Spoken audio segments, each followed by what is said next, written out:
muuqaalkan ayaan idinkugu dulmari doonaa qaybaha muhiimka ee u kala baxo barnaamijka Microsoft Excel.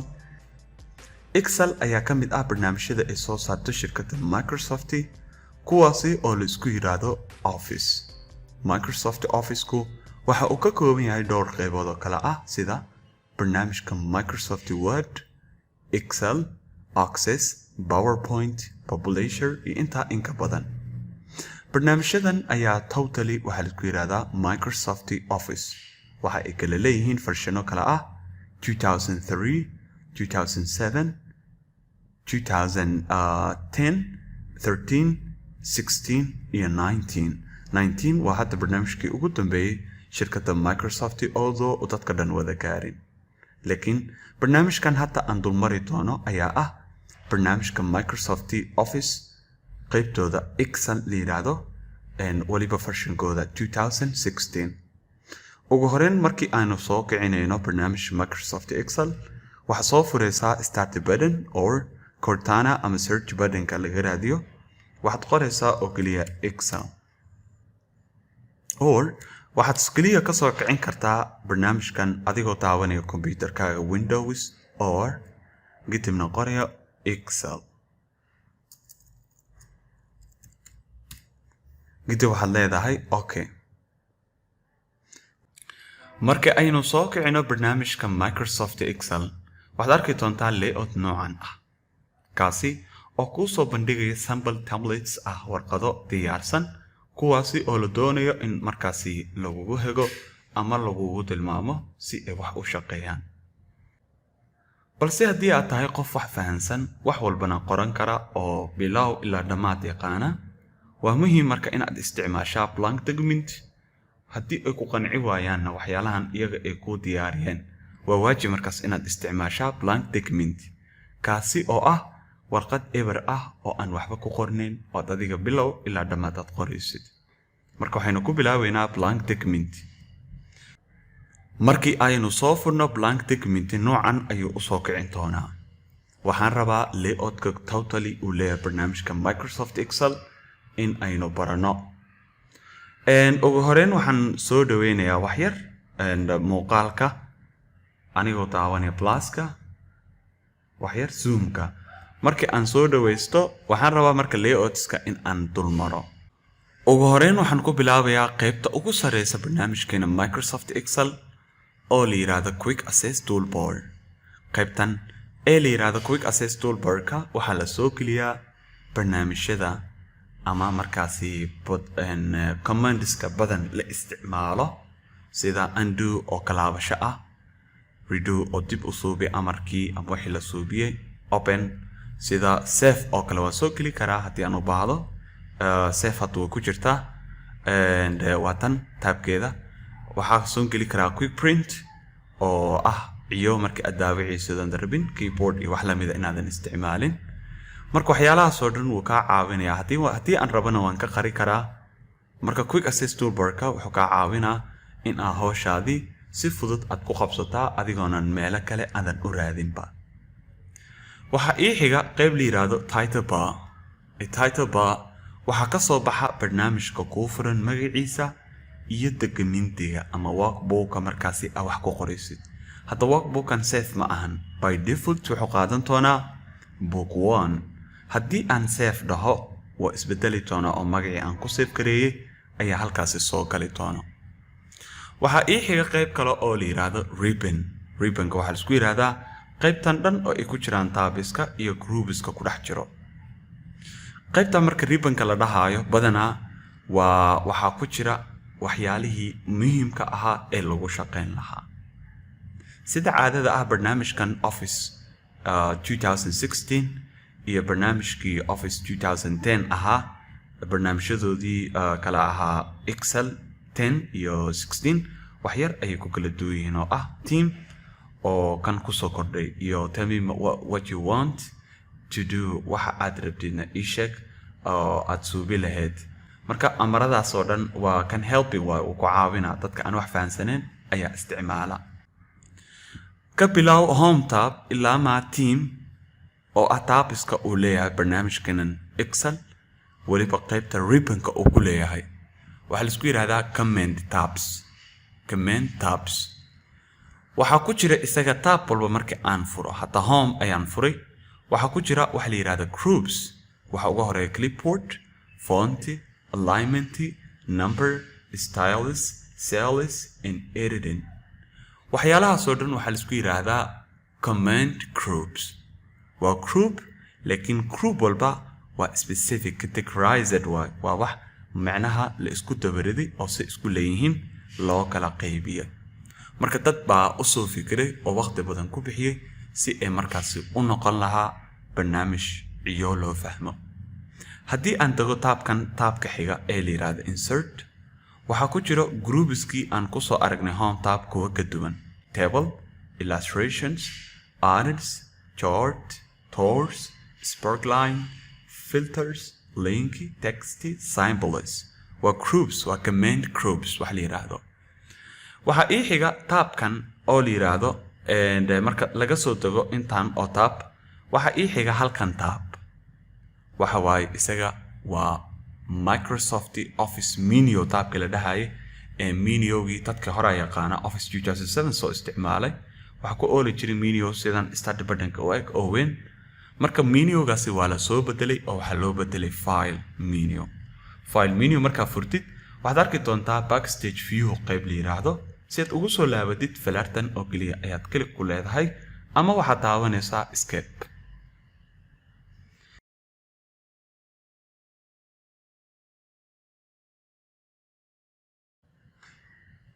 waxaan u gudbaynaa qaybta xigta oo la yiraahdo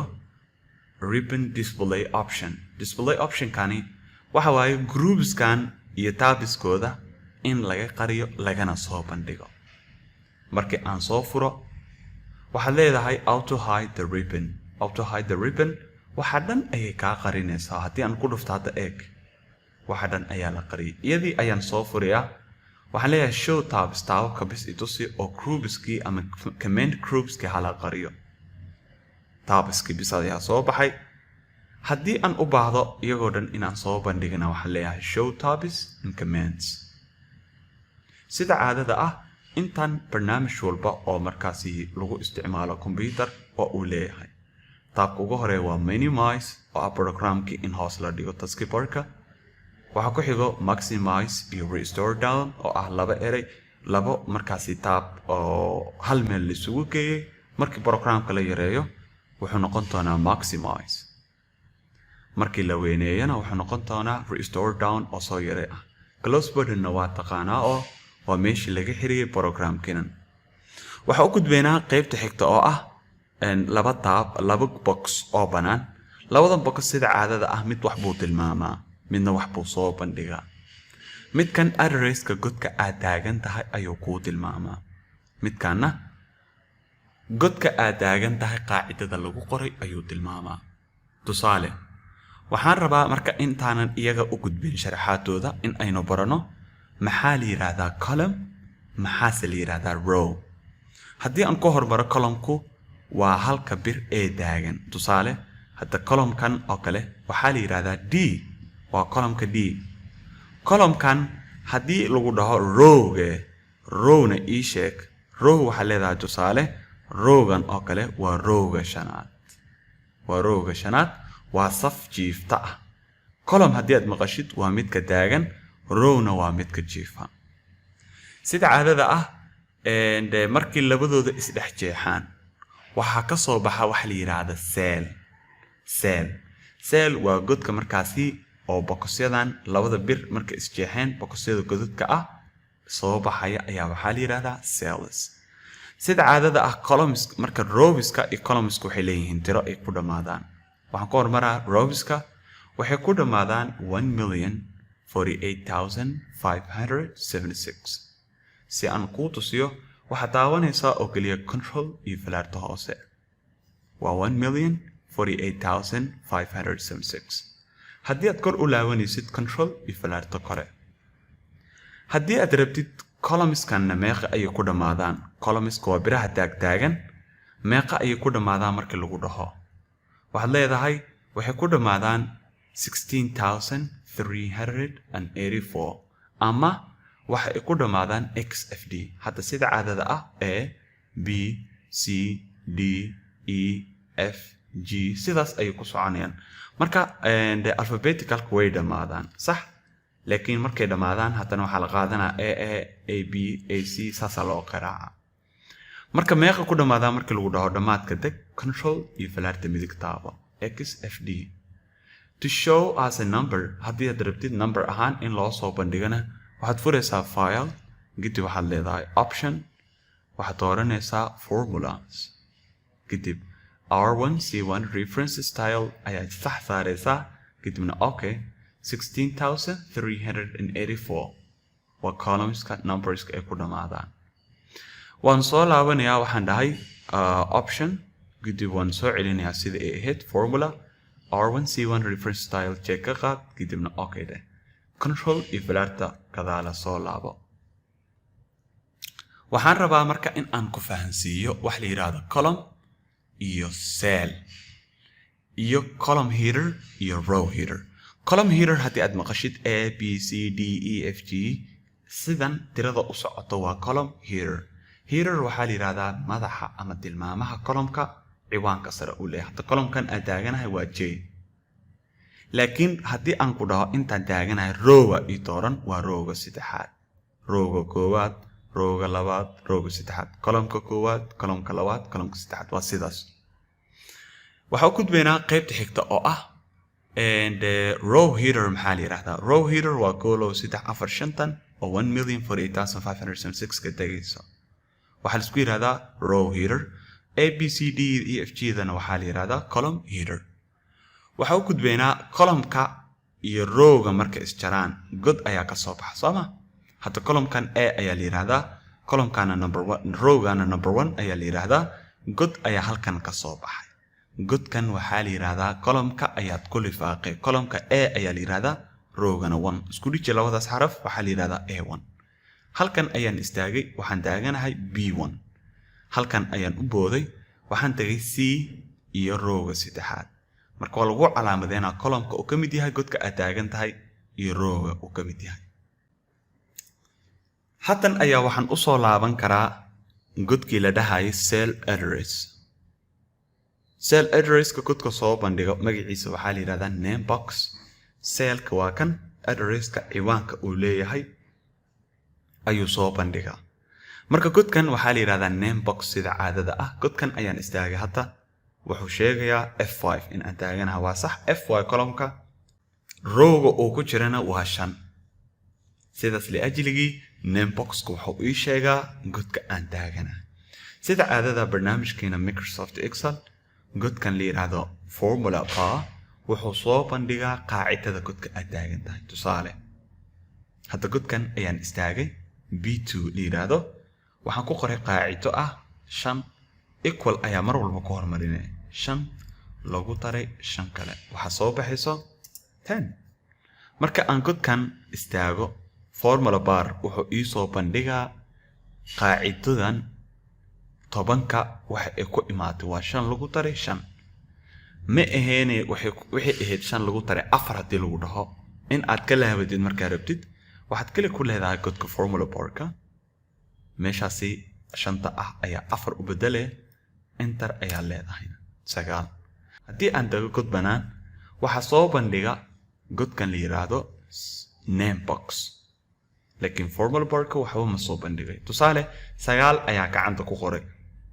9 kan qaacida ayuu ku imaaday 9 kan gacanta ku qoray marka aan dago formula barka 9 caadi ee qoray waa wax caadi gacanta lagu soo qoray laakiin 9 kan markaan dul istaago waxay ku imaaday 5 lagu taray 4 waa faa'iidada uu leeyahay name boxka waxa uu gudbaynaa qaybta la yiraahdo sheet tabsku wuxuu ka caawinaa hadda by default barnaamijkeena Microsoft Excel 2016 wuxuu ku soo kacaa hal sheet haddii aad rabtid waad badsan kartaa laakiin barnaamij Office 2010 wuxuu ku soo kacaa 3 sheet marka waxyaalahan oo dhan waxa la isku yiraahdaa sheet tabs waxa ii xiga qaybta ka hooseysa sheet tabska oo la yiraahdo status bar ka wuxuu soo bandhigaa hadii barnaamijkan oo markaas encrypted u yahay lock lagu xiray ama message kale oo jiro ama error oo saaid jiro halkan ayaa warbixinta lagu soo bandhigaa waxa la isku yiraahdaa tabkan dhan status bar waxa ay xiga qayb la yiraahdo worksheet view gan waxa ka soo baxay sida caadada ah 3 view waa barnaamijkan Microsoft Excel 2016 midka koowaad waxa la yiraahdaa normal